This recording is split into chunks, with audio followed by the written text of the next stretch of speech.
Bonjour, Eric Gibaud, ericgibaud.com, et là aujourd'hui on parle d'un challenge.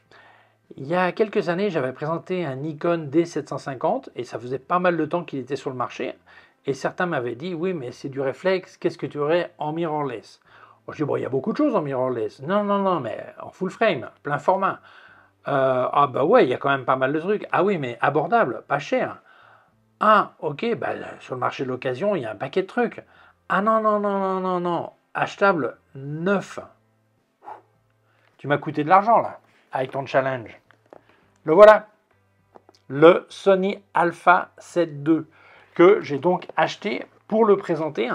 Et aussi, je veux montrer comment en profiter à fond, tout en restant dans un budget restreint, avec des objectifs, différents objectifs, que j'ai présenté sur d'autres vidéos, mais te donner déjà une idée de comment, avec un budget minimum, on peut quand même s'équiper. Donc voilà, parlons de ça. Mais avant, je vais dire merci à mon sponsor Arvia, école-de-photographie.com. Je t'expliquerai tout ce qu'ils font en fin de vidéo. Cependant, 3 points importants. Le premier, si tu t'inscris à une formation chez eux, de ma part, tu reçois un bouquin épais comme ça avec 350 conseils photo. Deuxième point, si tu voulais te former à la retraite, eh bien, et tu veux te financer par CPF, n'oublie surtout pas de t'inscrire avant de partir à la retraite, parce qu'une fois à la retraite, on ne peut plus s'inscrire par CPF. Par contre, on peut faire la formation dans laquelle on s'est inscrit avant de partir. Le troisième point, la loi sur le CPF, compte personnel de formation, a changé il y a bien longtemps. Elle n'était toujours pas appliquée, mais bonne nouvelle, elle est appliquée depuis le 1er mai 2024.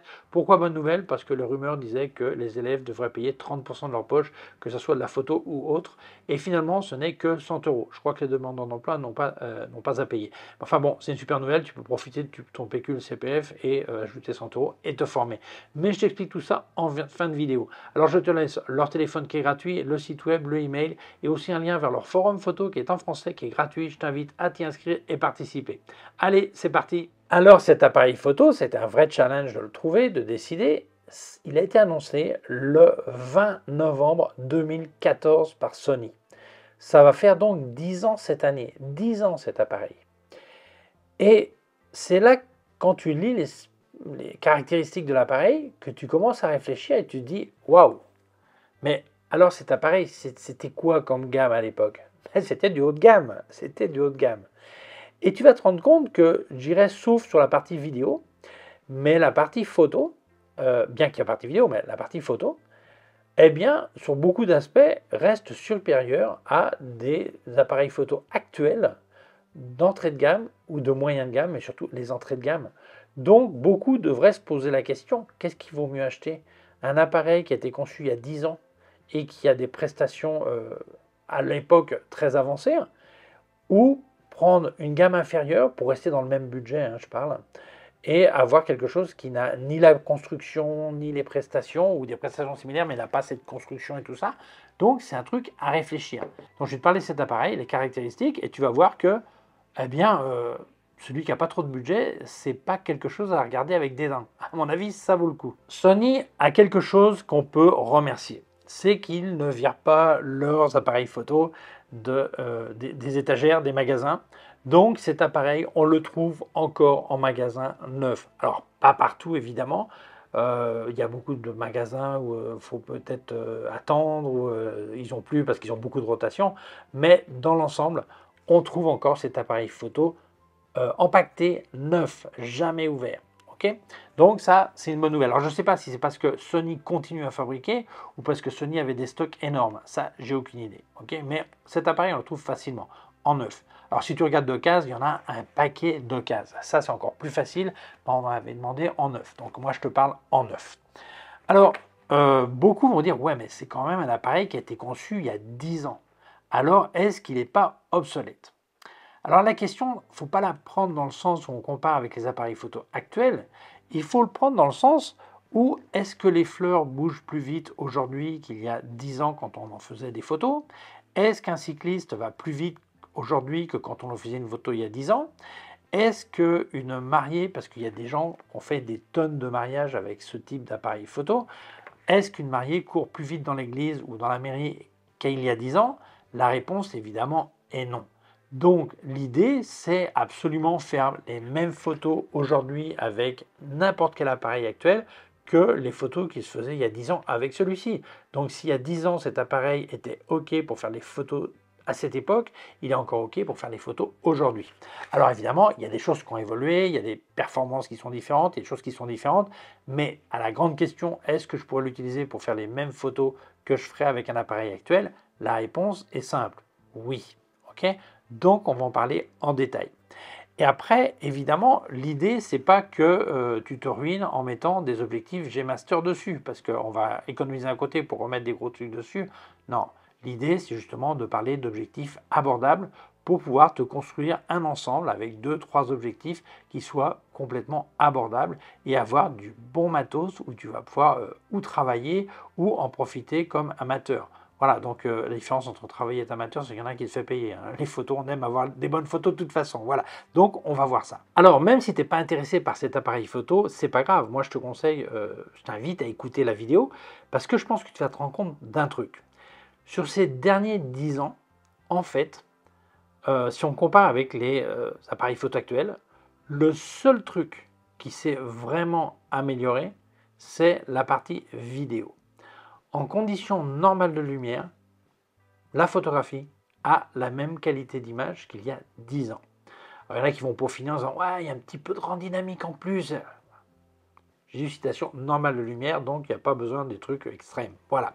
Alors, donc beaucoup vont dire bah alors pourquoi j'ai toute cette histoire de vidéo dont j'ai pas besoin, je fais que de la photo. Ben oui, la photographie a quand même bénéficié de cette partie vidéo au niveau des ISO élevés, par exemple, c'est grâce à la vidéo qu'ils ont développé ça encore plus. Aussi au niveau des autofocus pour performance et aussi grâce à la vidéo. Donc, mais ce sont des histoires de confort. C'est-à-dire que tu vas te rendre compte que tu peux faire les mêmes photos qu'avec cet appareil photo, qu'avec ton appareil photo de 2024, tu peux faire le même avec ça, mais bon, le confort n'est peut-être pas le même, ça c'est évident. Mais sinon, évidemment, il y en a qui vont dire, ouais, mais une nouvelle, là, 60 millions de pixels, je vois plus de détails. Oui, mais on parle, il faut être logique aussi, c'est évident que là, tu auras plus de détails avec 60 millions qu'avec 24.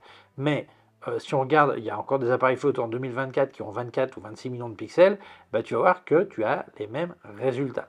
Ça fait réfléchir, je pense. Alors, quand cet appareil est sorti, c'était un truc avancé. Alors, c'est donc un full frame plein format, comme on dit, avec 24,3 millions de pixels. Il y a encore en 2024 énormément d'appareils qui sont entre 20 et 26 millions de pixels. Alors, ils sont beaucoup plus, hein, mais je veux dire, on trouve encore énormément dans cette tranche. Donc, voilà. D'ailleurs, c'est le même capteur qu'avait le Nikon D750, qui lui est réflexe, c'est le même capteur fabriqué par Sony. C'était le premier appareil photo full frame, je dis bien full frame parce qu'il y a les micro 4 tiers qu'on avait déjà, mais à avoir un stabilisateur dans le boîtier. Donc 5 axes, 4,5 stops. Alors 4,5 stops à l'époque c'était beaucoup, maintenant il y en a beaucoup, ils sont entre 6 et 8, donc ça fait, c'est un peu en retard si on compare. Mais après, la grande différence, tu vois qu'en fait, c'est sur la vidéo. La vidéo, ça arrivait jusqu'à Full HD, donc 1080 pixels de haut, il n'y avait pas 4K, ça allait quand même à 60 et 50 images secondes. Mais si on compare avec ce qu'on trouve actuellement, à peu près surtout, où il y a du 4, du 6, du 8K, là, c'était la partie plus en retard. Mais il faut comprendre qu'à cette époque, celui qui voulait vraiment faire de la vidéo, il prenait plutôt un appareil exclusivement vidéo. Tandis que petit à petit, la tendance a été que beaucoup veulent utiliser ce genre d'appareil pour faire ou les deux, ou pour une question de taille, préfèrent utiliser ce genre d'appareil pour faire de la vidéo. Donc c'est pour ça que la vidéo s'est améliorée énormément. Mais sinon, si on regarde les caractéristiques de la partie photographie, ça n'a rien à envier à plein d'autres appareils actuels. C'est quand même impressionnant, un appareil qui a 10 ans. Mais il y a 10 ans, ça c'était le haut de gamme. Et aujourd'hui, un appareil qui a ces caractéristiques, c'est une entrée de gamme. Par contre, la différence, c'est la construction, qui n'a rien à voir. Alors, si jamais tu voulais me filer un coup de main et que tu allais acheter chez Digiphoto, eh bien, ça serait vraiment sympa, comme à l'écran, là où ça marque code créateur, si tu marques Gibo, eh bien, ça me file un coup de main. Si tu as un code promo, eh bien, il y a une case à côté qui est complètement compatible, qui dit code promo. D'ailleurs, je les partage régulièrement sur mes réseaux sociaux. Merci beaucoup parce que ça m'aide énormément. Continuons. Alors, pour moi, une chose que j'aime bien de cet appareil, c'est qu'il est petit.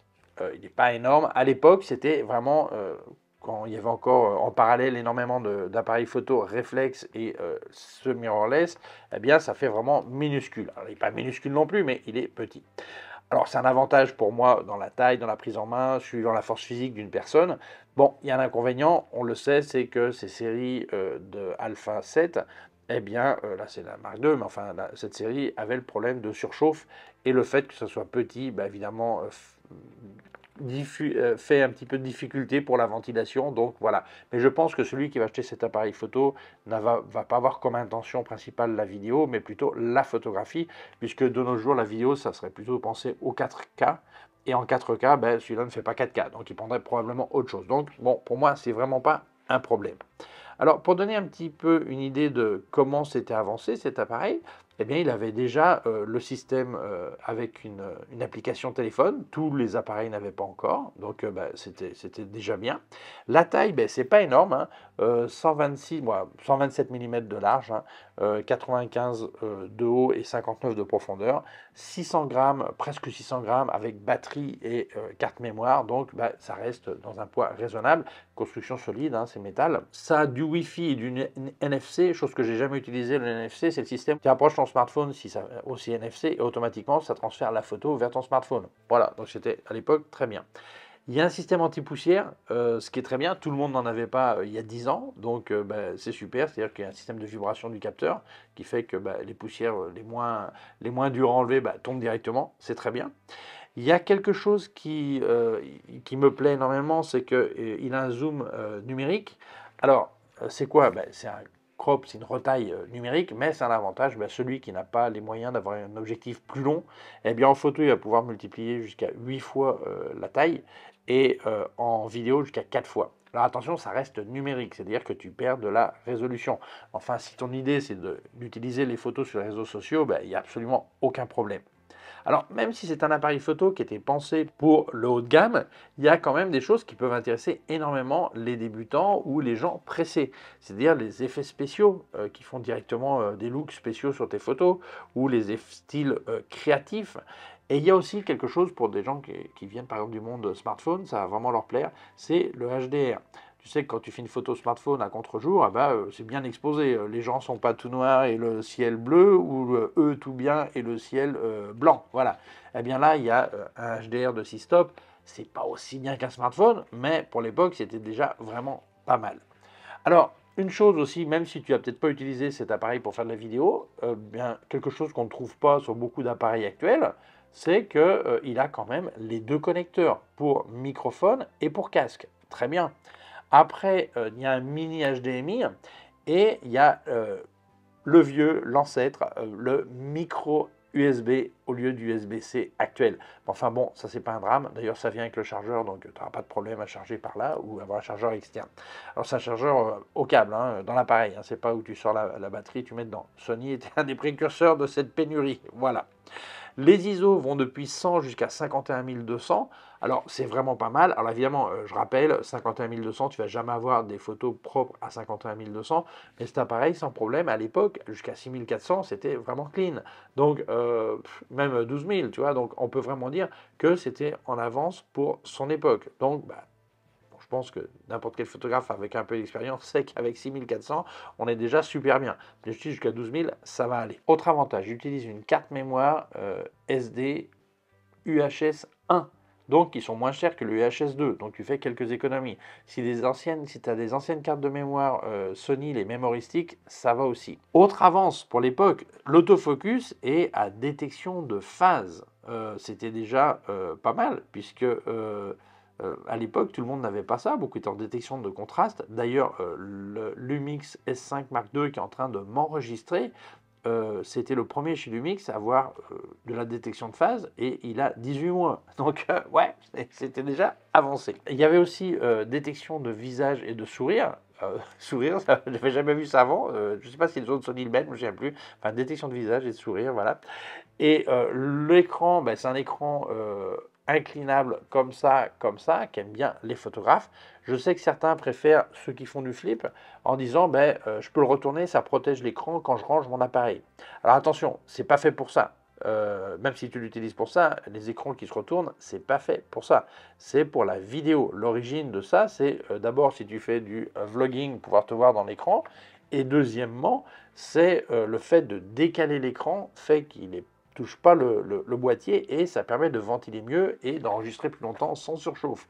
Donc voilà, c'était l'idée de ces écrans. Donc celui-là ne l'a pas, mais enfin bon, comme celui-là est plutôt pensé photo, à la date 2024 que de la vidéo, eh bien moi ça me semble correct, sans problème. Beaucoup d'appareils actuels dans cette gamme de prix actuelle, ça serait donc des entrées de gamme ou des moyens de gamme, ont une vitesse d'obturation qui va jusqu'à un 4000 et un 4 millième de seconde.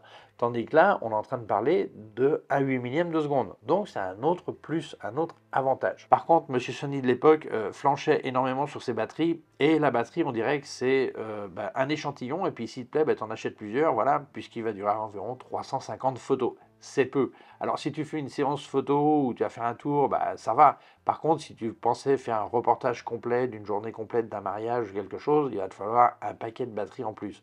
Donc des originales ou des de tiers. Moi, en batterie de tiers, j'utilise des Patona, j'ai pas de problème. Il y en a qui disent qu'après 2-3 ans, elles gonflent. Oui, mais écoute, un quart du prix, donc quand elles commencent à gonfler, tu peux la jeter là où il faut les jeter, pas n'importe où les batteries, s'il vous plaît, et tu en achètes une autre. Sinon, si tu peux te permettre les originales, fonce, prends des originales et c'est bon, voilà. Mais voilà, donc tu auras sûrement besoin de 2, 3, 4 batteries, ça c'est sûr. Mais enfin bon, on ne peut pas tout avoir. Donc, on voit quand même que cet appareil, malgré ses 10 ans, est encore dans la course, ce qui reste quand même incroyable. Parlons de points négatifs. Alors, la carte mémoire, il n'y en a qu'une seule. Alors, si ton idée, c'est de faire de la photo de reportage social, choses comme ça, ça peut être un problème. Alors, moi, j'ai fait énormément de reportages avec des appareils qui avaient une seule carte, mais j'utilisais 2 appareils en même temps, en alternant tout le temps, même certains moments en mariage, par exemple, à l'église, j'avais les 2 appareils autour du cou. Voilà, donc je changeais. Voilà. Donc voilà, ça peut être un problème pour toi, sache-le, mais voilà, ce serait un petit peu un point négatif. Deuxième point qui peut être, qui n'est pas négatif, mais qui est peut-être décevant, c'est la stabilisation. On parle de 4 stops et demi. Donc, oublie de faire une photo à main levée qui dure 1 seconde, comme on peut voir sur certains appareils actuels avec 8 stops de stabilisation. Un petit défaut aussi, alors qui n'est pas un défaut, mais quand j'ai testé l'objectif, le 500 mm, j'avais sur certaines photos une barre horizontale en haut. Donc je me suis dit, il y a un problème avec l'appareil, un problème avec l'objectif, qu'est-ce qui se passe et tout ça. Et j'ai fait une petite recherche. En fait, les appareils photo Sony, par défaut, viennent avec activer l'option d'avoir le premier rideau électronique. Et avec certains objectifs, au-dessus de 1/2 millième de seconde, ça fait une barre noire en haut. Donc c'est aussi simple que de les activer. Je ne sais pas pourquoi ils ont ça, mais enfin bref, c'était le petit problème que j'avais. Et après, tout content, c'est reparti. Voilà. Donc ça fait un petit peu la même sensation que quand on a un défaut de synchronisation de flash qui fait cette barre, ça donnait le même aspect. Voilà. Donc n'oublie pas, quand tu as cet appareil, désactiver l'option du premier rideau électronique. Voilà, c'est aussi simple que ça. Mais si on fait le tour de l'appareil, je ne vois pas vraiment plus de points négatifs. Ce qui est, moi, je trouve ça quand même impressionnant que cet appareil qui a 10 ans est encore dans la course. C'est quand même, ça en dit long, je trouve. Maintenant, on va parler des objectifs qu'on peut mettre dessus justement pour rester dans un budget restreint. Alors, comment est arrivée cette histoire? Simplement, tu sais sûrement que je présente souvent des objectifs de marques tiers. Alors, Tamron, Sigma évidemment, mais après, il y a tous les chinois et les marques chinoises, et certaines, Tamron et Sigma, c'est japonais, mais les autres, c'est artisan, Make, Viltrox, tout ça. Et donc, ils m'ont dit, mais Eric, pourrais-tu présenter du full frame? J'ai dit, bah oui, évidemment, j'ai pas de problème avec ça, puisque j'ai le Lumix S5 Mark II monture L. Ah ouais, mais on a certains trucs, c'est seulement pour Sony ou pour Nikon Z. Je dis, ça, j'ai pas. Donc j'ai réfléchi, Eric, faut bien présenter à des gens qui ont des budgets limités ces objectifs, donc j'ai acheté l'appareil. Voilà, c'est pas complètement de ta faute, donc c'est aussi de la faute à eux. Voilà. Moi, j'adore tester des objectifs, donc super content. Ok. Le premier que j'ai reçu, c'était de TT Artisan, c'est ce 500 mm 6.3. Alors certains vont me dire, ouais mais attends, il est manuel, il n'y a pas autofocus. Ah oui, il est complètement manuel. Ah ouais, mais on ne peut pas faire de photos sportives sans un autofocus, une rafale rapide. Non. Ah non. Attends, regarde la photo là. Voilà, bon, j'ai fait toute une série en bord de plage avec les windsurf, il n'y a aucun problème, il faut avoir la technique évidemment, mais si tu n'as pas le budget, ben, il faudra développer un peu la technique. Mais pour 313 $, 500 mm 6.3, il n'y a pas beaucoup d'options alternatives.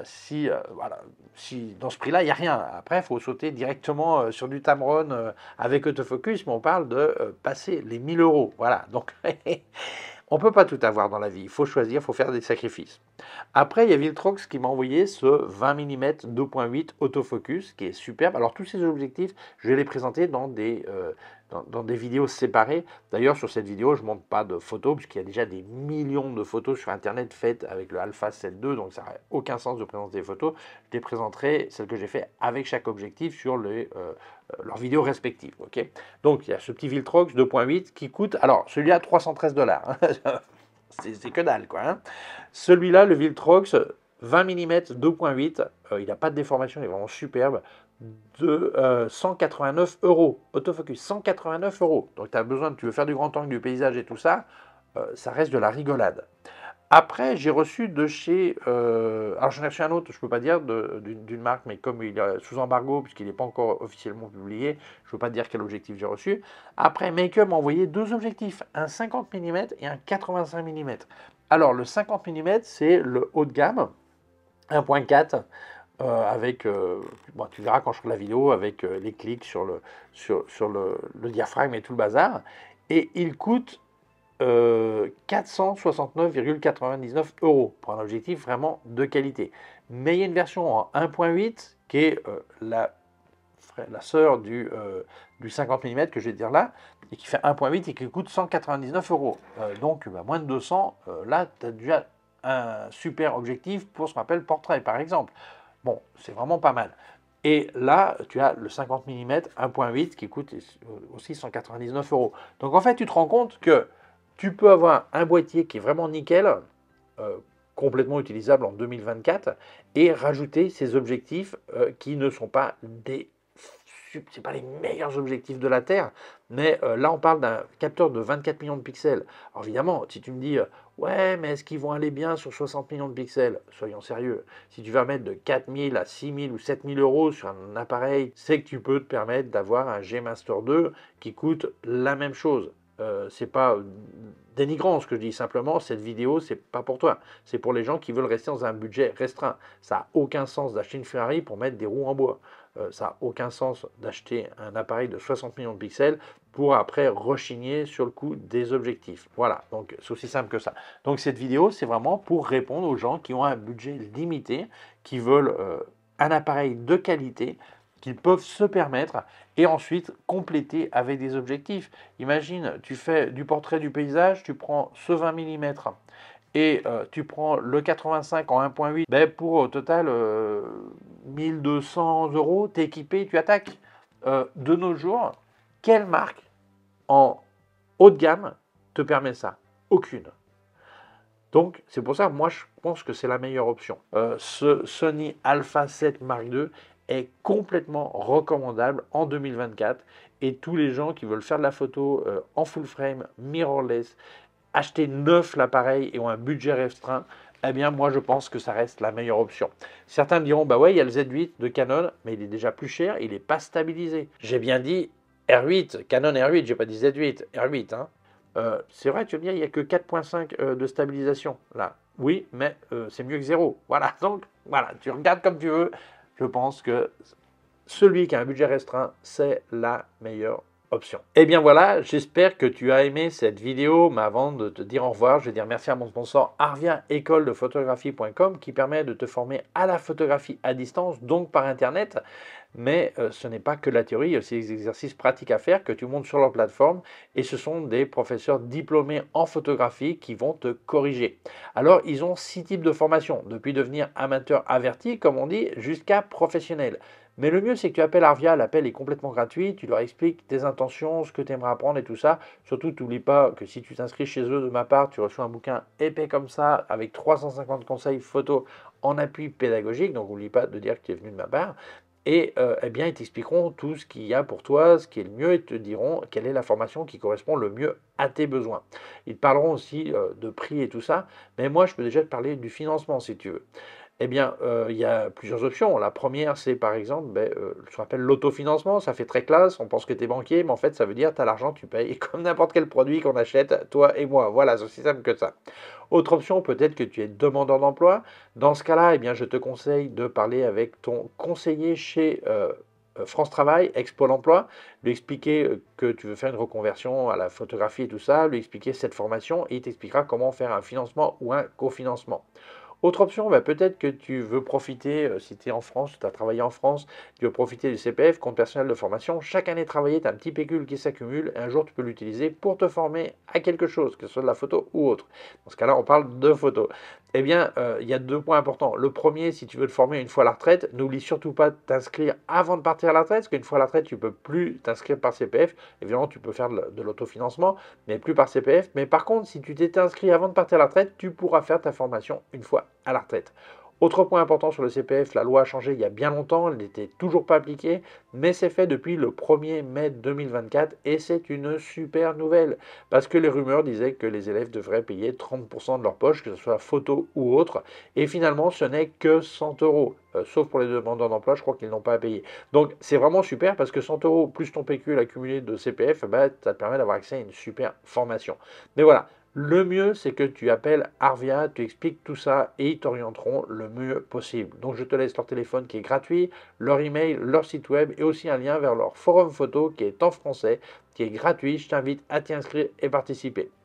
Et bien voilà, merci Arvia d'avoir sponsorisé ma vidéo, merci à toi de l'avoir vue. Si tu penses qu'elle peut intéresser d'autres personnes, je t'invite à la partager sur les réseaux sociaux. Si tu ne l'as pas encore fait, je t'invite à t'abonner à ma chaîne YouTube. Il y a un petit bouton par là et une clochette. Si tu appuies sur la clochette, tu recevras un avis quand je monte une nouvelle vidéo. Mon site web ericgiraud.com/fr pour la version en français. Mes cours de photographie en vidéo ericgiraud.com/fr/cours en ligne. Si tu as une quelconque question, tu peux laisser un commentaire dessous. Je te laisse aussi des liens de mon matos chez Digit Photo. Alors n'oublie pas, si tu achètes chez eux, comme à l'écran, là où ça marque code créateur, si tu marques Gibo, eh bien, tu me files un sérieux coup de main.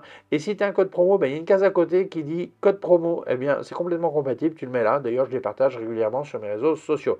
Merci beaucoup parce que ça m'aide énormément. Je te laisse aussi des liens de tout ce que j'ai testé de KF Concept, Sandmark et Flash Westcott. D'autres liens affiliés, aussi un lien de mon compte PayPal au cas où tu veux faire un don.